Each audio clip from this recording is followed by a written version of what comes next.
Hello, my wonderful viewers, and welcome to another episode of Betty Adams Overanalyzes. Today we are looking at Season 2, Episode 4 of Glitchtek's, B.U.D.S, B-U-D-S, or Burrowing Underground Doppelganger Squad. In a slime-coated nutshell, this is the Pod People episode, and there is so much I want to say about the character development and character growth that is revealed in this episode, but I must confine myself until such a time as spoilers aren't such an issue. Now, this is an old concept, older than most people know. I could go on for ages about the wife-snatching caterpillars legend, but let's stay focused on motion picture media. The example of the plant-based clones is the 1956 drama Invasion of the Body Snatchers. This and its inevitable spawn gave me some of the most traumatic mental images of my childhood. I don't remember how old I was, I don't even remember where I was, but I do remember watching in fascinated horror as the heads of the pod people split open. Now, I am particularly sensitive to grotesque mental imagery. This is one reason why I really like classic 2D animation, and it's the reason why even at my age I'm reviewing these shows. The same technical limitations that make it difficult to tell the ages of characters smooth out things that are unpleasant to look at. Take, for instance, a very simple example, a friction burn a character gets in a fight when they get hit and then they skid across the ground. In live action, this injury is a torn mass of flesh that makes you wince just to look at it. In cartoons, it is a red tint on the character's skin. It's smoothed out, it's simplified. You know what it is, but you're not forced to face the reality. Simply put, most 2D animation is just easier on my poor brain, unless it goes out of its way to be grotesque. Take, for instance, the Fairly Odd Parents or Ed, Edd and Eddy of the previous decades. Master of all chiefs, I despise the animation of those shows, even if I like the plots. Everything would be going along fine and normal, and then the camera would deliberately focus in on some pulsing pustule on a character's body, purely for the shock value of the toilet humor of the image. After a while, I couldn't bring myself to watch those shows, and I am insanely grateful that that trend seems to have abated in animation for the moment. Why this tangent? Well, I simply adore the smooth, simple art style of Glitchtek's animation. This is for several reasons, starting with the fact that it is simply beautiful animation. However, one major element of my enjoyment is the smooth, clean style that even makes the slime monsters non-repulsive. You see, there are certain cues that the human brain is wired to look for. A big slimy mass of seaweed, for instance, is a healthy biome, and our brains recognize this. That is why those undersea documentaries linger in the kelp forest with the sun shining through them. Our brain sees the cues for health and even through the species difference and says that the slimy undulating mass of tentacles is pretty, where it might be revolting otherwise. Likewise, a live salmon run in an Alaskan river. Again, you have a writhing mass of slimy creatures, but because our brain can process the cues for health in the fish, it isn't considered repulsive. However, there are also artistic cues for disease, rot, decay, and toxins that our brain is equally ready to recognize. An artist creating a tentacle creature, or any creature that has the choice of which cues to put in their art, can go one way or another. The ugly signifiers of disease and rot, or the beautiful signifiers of robust health. Now, I know a lot of people enjoy seeing the horrible monster form of this dyad. The sensations generated by the ugly signs season the movie for them in much the same way that a horror flavors a movie. The unpleasantness is a spice. Now, more power to you if you enjoy this. That said, I despise the ugly markers of unhealthy decay with a visceral loathing that I have never put much effort into overcoming. I don't want to see nasty things in my fiction, not in my visual fiction, and I'm really hesitant about them even in text form. As a wildlife biologist, I have to drag that sort of thing out from under dumpsters on a regular basis, and the bonuses they pay for that sort of work are not worth it. I come to 2D animation to escape the scum and repulsion of unhealthiness. You can imagine how relieved I was when I saw the core tentacle beast in this episode. Yes, it had far too many tentacles. Yes, it was covered in slime. Yes, it was clearly a dangerous animal. But the tentacles were firm and robust. Its skin was smooth and healthy. There were no lesions under the slime. It moved with the lightning motion of a predator in its natural environment.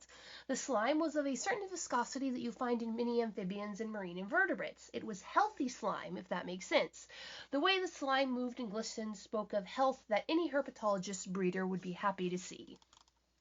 Don't get me wrong, the concept of a cloning alien pod people is still creepy as parasites in the brain, but that particular plant pod person cloning alien was a healthy, happy creature simply fulfilling its natural role in the environment, and the biologist in me is very, very happy with it.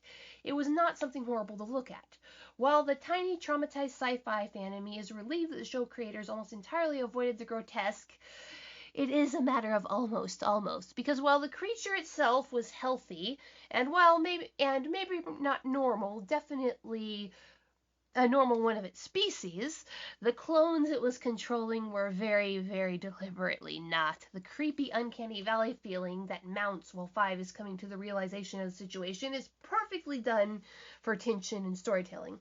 And again, I wouldn't change one thing about this work of art, but there was a moment that reached into my brain and re-traumatized that little girl who watched Invasion of the Body Snatchers so long ago. Without spoilers, I'm sure you can figure out which scene it was if you've seen it. Human heads are not supposed to do that! Well, I know when to cover my eyes on the rewatch now. However, I am going to take time to sick warns upon warns of season 4 plot bunnies on the creators because they made me watch that with my own 2 eyes. Okay, now, overarching character development-wise, this episode was brilliant. Five shows not just character development, everything he does is perfectly in character and nothing we would have expected from him in episode 1. But he even shows clear character growth as well. Remember, character development is where we, the audience, learn more about the character in a natural course of the story, whereas character growth is when the character changes in a natural way that feels right within the story. Without major spoilers, Five challenges Mitch on his behavior. Five is quietly confident and doesn't lose his cool. He's not doing this out of pride or even really unjust anger. From Five's perspective, Mitch is completely in the wrong. This is a matter of justice, and all men have a duty to stand up to injustice. And despite Five's inherent caution, he never hesitates to act when there's a clear duty in front of him, as we've seen throughout the show. Mitch injured not only Five, but the entire team, and without any prompting from the rest of the team, Five challenges Mitch on this. Now, the scene is very, very interesting in so many ways. I could talk about just it, for the entire video. It makes a point of framing the scene from below, so that both Five and Mitch tower over the audience perspective, but they are the same height, showing not only that Five has grown both mentally and physically, it places him on the same level as Mitch. This scene also shows Five's compassion and gentleness even as he challenges Mitch. Five isn't in this argument to hurt Mitch. He's not even just in it to win. Five just wants justice done. He wants the fair share of the XP to go to whomever it belongs to. He is as much protecting Me-K.O, Bergie, and Zara as much as he is standing up for himself. And the beautiful irony of this scene is only driven home after you've watched the 9th episode, so I won't go into that until I get there. Man, I really, really intended to watch one episode of the show at a time, but that resolve lasted only until I had enough time to actually sit down and binge them all.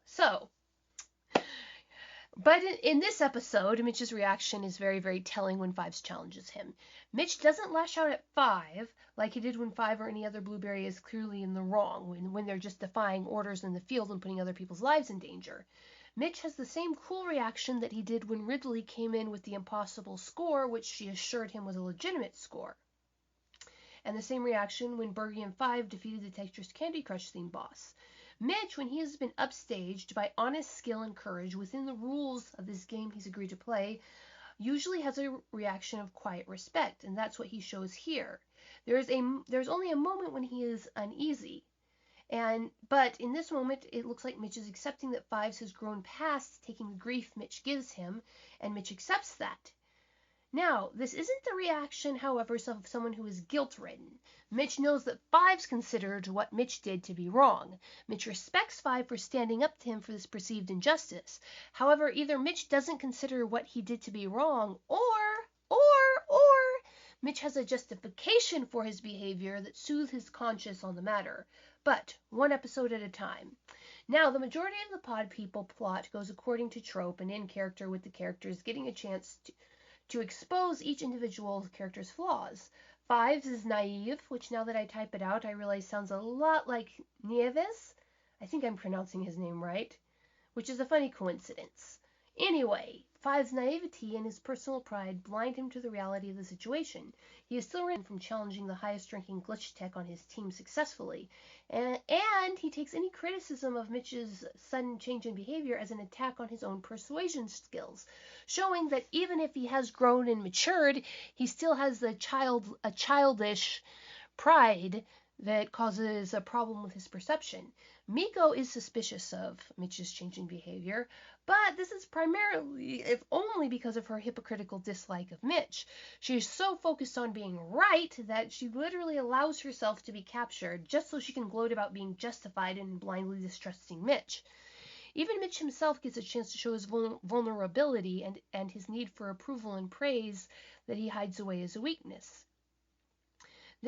The moment Mitch realizes what happened is very, very telling.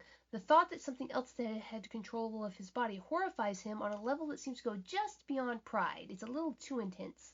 This also indicates that the original host doesn't know what's going on when their clone is out and about doing what they're doing, which is interesting.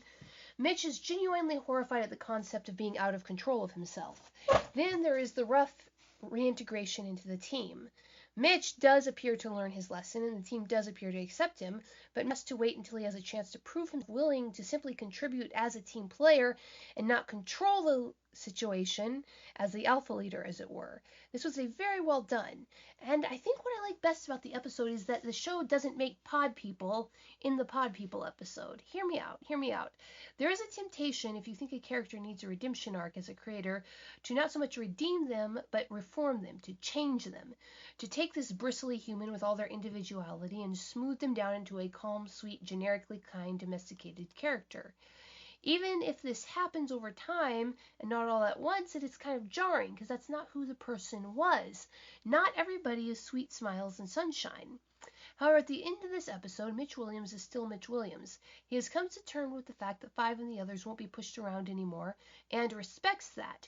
But that's more of a change in Five than a change in Mitch. Mitch has always respected true confidence and effort. Mitch even seems to have internalized at least the germ of the notion that he needs to rely more on his teammates. More on that later. But Mitch is still the same arrogant, unpleasant character that he was before. This magic event hasn't just changed him. He's not nice, but he is real. He recognizes where he went wrong, and he's trying to make up for it. But even when you recognize a flaw in yourself and you want to work to change it, that takes time, whether it's building confidence or learning humility. As Five says at the end of the show about Mitch, yeah, he might be a griefer, but he's our griefer. And this is Five and the rest of them coming to accept Mitch for who he is. He'll have their back in a fight, he'll look out for himself first, and he'll be a griefer, but hey, he's their griefer on their team. So they're putting up with him is part of accepting him into their team, as much as him trying to be a better person is part of him trying to be part of the team. Now, I'd like to focus on that last little scene with Five and Mitch because I find it very, very interesting. The first and last words of that scene are a show from the room at large. Mitch loudly says no, and then says that he's only afraid of teaming up with losers like them. A sharp contrast to his behavior just moments before, but generally in line with how he presents himself overall. Especially how he presents himself to Hinobi at large.